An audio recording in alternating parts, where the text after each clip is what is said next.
Anywhere you go, give it all.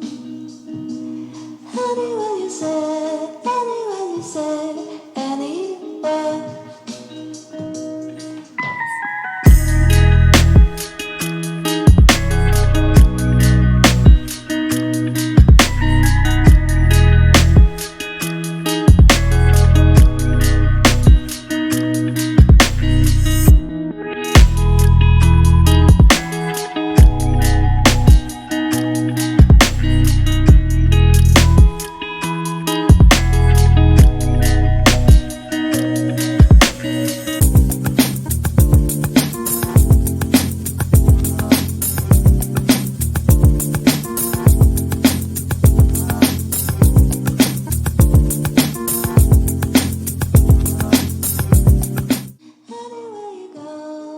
Anywhere you go, give it all. කොහොමද මගේ ආදරණීය යාළුවෝ මගේ දරුවෝ හැමෝම ගොඩක් ආදරෙන් ඔන්න පිළිගන්නවා. අද නම් අරන් ආවේ අපි කරපු චූටි ප්‍රොජෙක්ට් එකක් ගැන තමයි ඔයාලට පෙන්නන්න. ඉතින් මෙන්න මේ පැලට් එක මම පාරේ ආයෙනේ තියෙනවා දැක්කා විකුණන්න දාලා. අර ටයිල් එහෙම තියන්න ගන්න පැලට්ස් කියලා කියන්නේ. ඉතින් මේ පැලට් එකක් මම දැක්කා. ඒ කියන්නේ එකක් නෙමෙයි එතන ගොඩක් දාලා තිබ්බා. මේ එක පැලට් එකක් වුණා රුපියල් 500ක මුදලක්. ඉතින් මේ පැලට් එක ගෙනල්ලා මම සුදු පාට පේන්ට් කරලා මට ආසෙ හිතුණා මේක ලස්සනට එළියේ බිත්තියේ එල්ලන්න පෝච්චි තියලා. ඉතින් මේ වැඩේ කරන්න යනකොට ඔන්න මට හස්බන්ඩ් උදව් කරා. මොකද ඔය ඒක ස්ක්‍රූ කරලා අර පෝච්චි ටික ලස්සනට පිළිවෙලට මේව කරලා ඉතින් ওই ටික කරගන්න මට තනියම බැරි නිසා හස්බන්ඩ් මට උදව් වුණා මේ වැඩේ කරගන්න.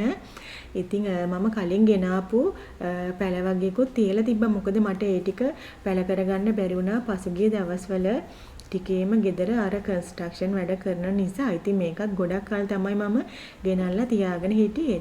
මේ එක පෝච්චියක් මට වුණා රුපියල් 120ක්. පැලට් එකට රුපියල් 500ක මුදලක් ගියා. ඉතින් මේ ප්‍රොජෙක්ට් එක කොහොමද වුනේ කියලා බලන්නකෝ.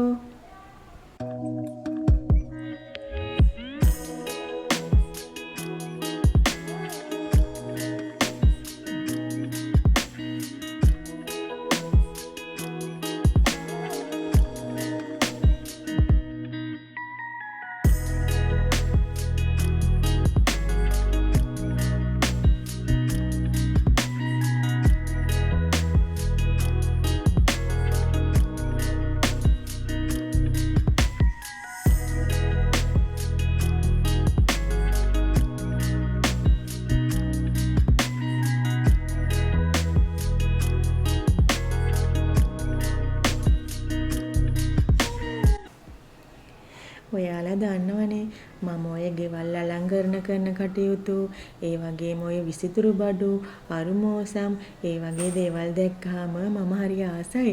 ඉතින් ඔය පාරේ තියෙන ලී කෑල්ලක් හරි කමන්නේ මට මොකක් හරි අයිඩියා එකක් හිතුනොත් දැකලා මේකේ මට මොන හරි කරන්න පුළුවන් කියලා මම ඉතින් ඕව උස්සගෙන ගෙදර එනකොට මට හස්බන්ඩ් වෙලාවකට වීලුත් කරනවා උන තවත් මොකක් හරි එකක් උස්සගෙන ආව දැන් ඉතින් ඔක කොහෙද තියන්නේ කියලා එයා වෙලාවකට විහිළු කරනවා. ඒ වුණාට මේ වගේ වැඩවලට මට ගොඩක් උදව් වෙන්නේ එයා තමයි.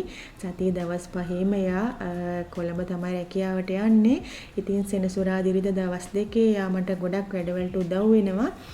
මාකටිං යන වැඩ, එළවලු ගේන වැඩ, ඒ වගේම ගෙදර සුද්ධ කරන ඒවා, ඒ වගේ ගොඩක් දේවල් වලට හෙල්ප් කරනවා. හැබැයි ඉතින් එයාට හිතුනොත් එහෙම ඔය මුකුත්ම නොකර ෆෝන් එක බල ඉන්න වෙලාවොත් නැතුවම නෙමෙයි. ඉතින් මේ වගේ මෙහෙම වැඩ කරනකොට ආසයි දෙන්නත් එක්ක වෙලාවට ඉතින් කච ගගා දෙන්න චුට්ටක් රණ්ඩුත් එවි තමයි ওই වගේ වැඩ කරන්නේ.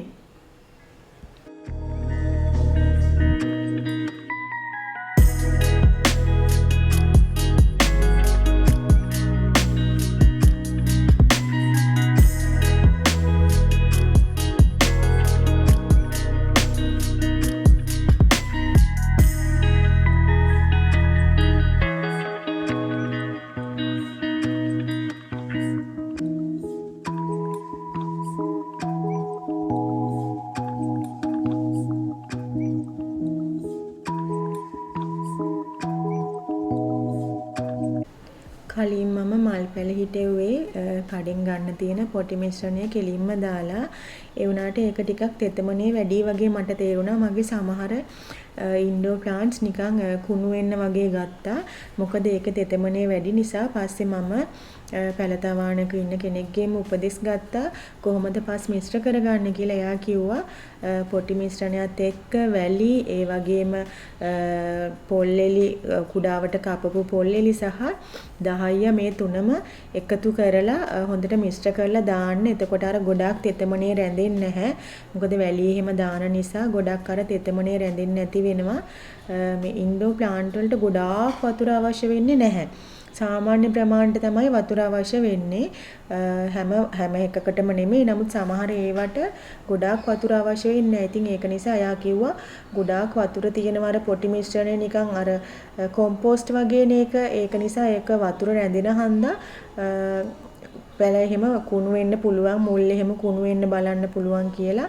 ඒ නිසා මට කිව්වා ඊළඟ පාර මල් පැලවලට පස් හදාගන්නකොට මේ විදිහට හදාගන්න කියලා. ඒ කියන්නේ වැලි, මුහුදු වැලි, ඒ වගේම සාමාන්‍ය පසුයි කුඩාවට කපාගත්ත පොල්ලෙලි සහ දහය දාලා පස් මිශ්‍රණය හදාගන්න කියලා කිව්වා.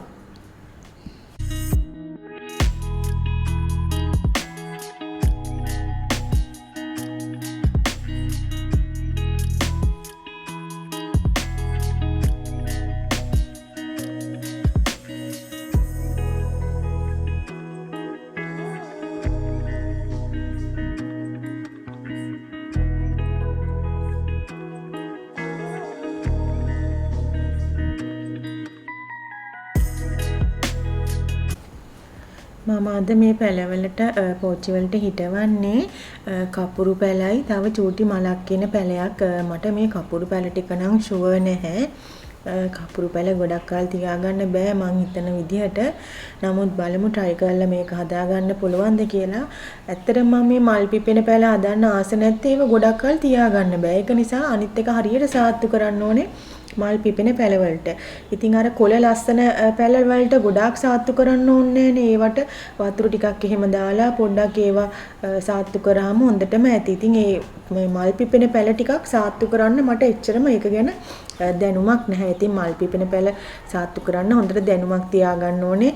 ඒ පිළිබඳව හොඳටම දැනගන්න ඕනේ. ඉතින් ඒක නිසා මම මේ පාර ෆස්ට් ටයිම් තමයි මෙහෙම මල් පිපෙන පැල ටිකක් try කරලා බලන්නේ. බලමු මේක පැලවෙයිද කියලා.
ඔයාලට මතකයි නේද මම එදා පැලතවණෙන් ගත්ත පොට් එක.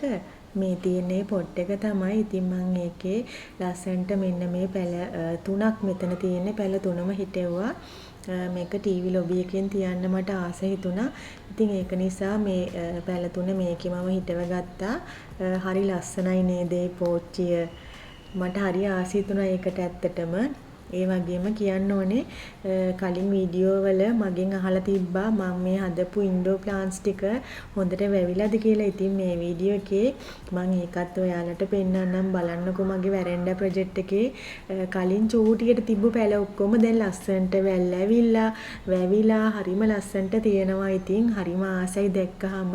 මොකද පටන් ගත්ත විදිහ නෙමෙයි දැන් එතන තියෙන්නේ. පටන් ගන්නකොට හරිය පොඩ්ඩනේ පැල තිබ්බේ. නමුත් ඒ අර චූටියට තිබ්බ පැල ඔක්කොම දැන් ලස්සනට දිගට වැවිලා මනි ප්ලාන්ට්ස් දිගට වැවිලා. ඉතින් ඔයාලට කලින් වීඩියෝ එක බැලුවේ නැත්නම් මම ඒකේ link එකක් දාන්නම් පහල කමෙන්ට් කරලා පින් කරලා කමෙන්ට් එකක් දාන්නම්. එතකොට ඔයාලට පුළුවන් ඒ වීඩියෝ එකත් බලන්න. එතකොට දෙකේම වෙනස ඔයාලට බලා ගන්න පුළුවන්.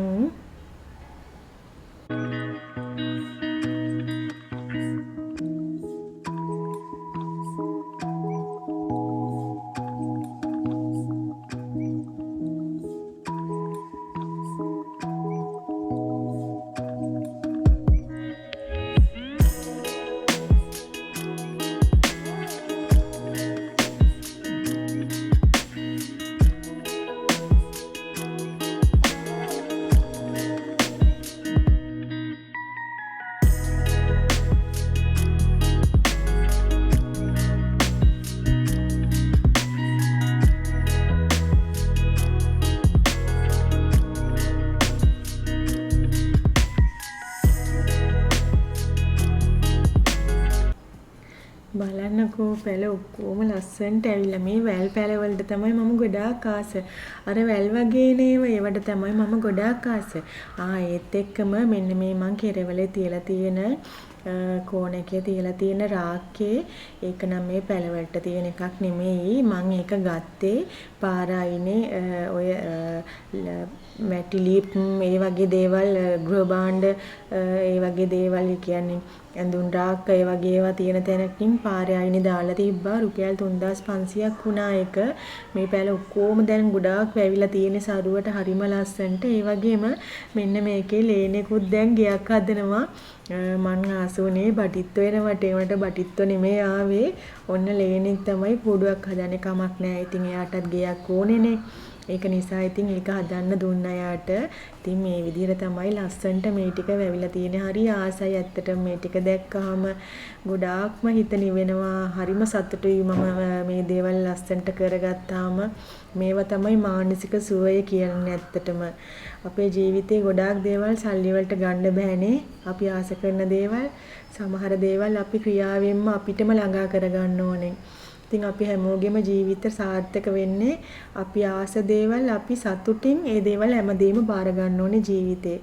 ඉතින් ඔයාලගේ ජීවිතේ හැම කටයුත්තක්ම සාර්ථක වෙන්න කියලා ප්‍රාර්ථනා කරනවා.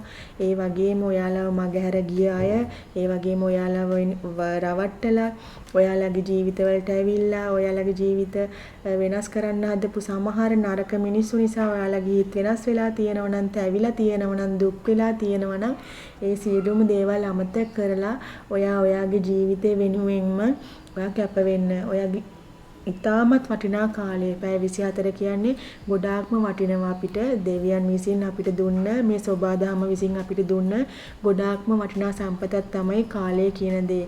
ඉතින් ඒක නිසා ඒ කාලයෙන් උපරිම ප්‍රයෝජන ගන්න. පැය 24න් උපරිම ප්‍රයෝජන ගන්න. අනේ මට ළමයි නිසා මේ දේවල් කරන්න බෑ. අනේ බබා පොඩි ඒක නිසා මට ගෙවල් අස් කරගන්න බෑ. මට උයා ගන්නවත් බෑ. ඒ විදියට හිතන්න එපා කවදාවත්. මමත් මගේ දෝනිව බොහොම අමාරුවෙන් තමයි ලොකු කරගත්තේ. එයා චූටි කාලේ මමත් තනියම තමයි වැඩ කරගත්තේ. විශේෂම දේ තමයි එයා චූටි කාලේ මමත් චූටි ළමෙක්. ඉතින් ඒක නිසා කොහොම හරි මම මගේ දේවල් කරගත්තා. ඒ දේවල් හැම දෙයක්ම හරිම අර හිත කලකිරීමෙන් කරපු දේවල් නෙමෙයි. හරි ආසාවෙන් කරපු දේවල්. ඉතින් ඒක නිසා ඔයාලගේ ජීවිතේ හැම දෙයක්ම සාර්ථක වෙන්න කියලා ප්‍රාර්ථනා කරන ගමන් අද දවසින් ඉතින් ගිහිල්ලා එන්නම්. අද ජීවිතේට යමක් එකතු කරගන්න ඇති කියලා මං හිතනවා. මගේ ජීවිත ගමනේ පොතේ පිටු තමයි මම මේ ඔයාලත් එක්ක පෙරලලා හැමදාම වීඩියෝ එකක් විදිහට ගේන්නේ. ගොඩාක් ආදරේ මගේ දරුවන්ට කවදාකවත් වරදින්න එපා. තෙරුවන් සරණක් පරිස්සමින් ඉන්න. ගිහිල්ලා එන්නම්. ගොඩාරියක් ආදරේ.